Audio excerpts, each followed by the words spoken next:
Well, things are going to be getting a little bit on the more active side as we round out the work week. We had some pop-up shower and storm chances yesterday. Today we are tracking this area low pressure that is going to be the focal point along this warm front too for some shower and storm chances this afternoon and possibly a threat for strong to severe storms. Now we are watching a complex coming into southern and southwestern Minnesota this morning that will be tracking east and northeast. Right now the data is suggesting this will stay west of La Crosse in the Coulee region and even stay west of the Chippewa Valley in western Wisconsin too. But this afternoon, the Storm Prediction Center has really not made much change to their severe weather outlook. We have a level 3 risk in place for the areas here in orange. That runs from Soldiers Grove, La Crosse, Winona to Red Wing and northeast, pretty much the Mississippi River and northeast. And then south and west, the risk level chances do go down to a 2 and then eventually a 1. So breaking down each hazard, we'll start with the tornado risk, and it's a low to a very low chance for an isolated tornado. Now in the yellow area, that is a medium chance, and possibly within this hatched area you see there could be a strong tornado. It's a 10% chance within 25 miles of a given point. And as far as the damaging wind risk goes, that's 15 to 30%, so that's a medium to high chance.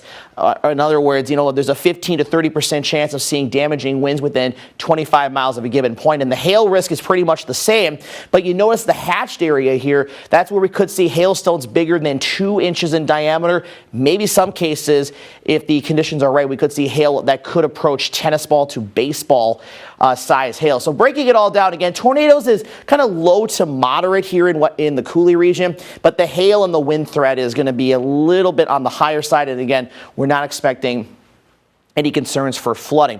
So let's time it out here on Future Track. And again, we're going to stay mostly dry this morning. And then as we get into the afternoon, we'll start to see the storms developing as early as about 1 or 2 o'clock. And as we talked about the last couple of days, the position of this cold front, and if that cap holds, that is going to be key in how things will play out this afternoon. And you can see by 4 o'clock, it's already through and almost out of our area. You can see the line stretching from western Wisconsin down to Camp Douglas, and then by the time we get to about 6:30 tonight, everything's over with. So this is going to be in and out very quickly.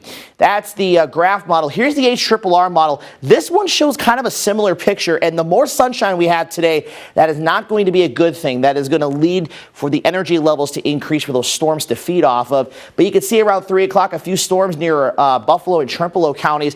But again, a lot of it is suggesting that the development will be north and northeast of our area. Now, as I mentioned, the position of this cold front is going to be the biggest thing, and if that cap holds.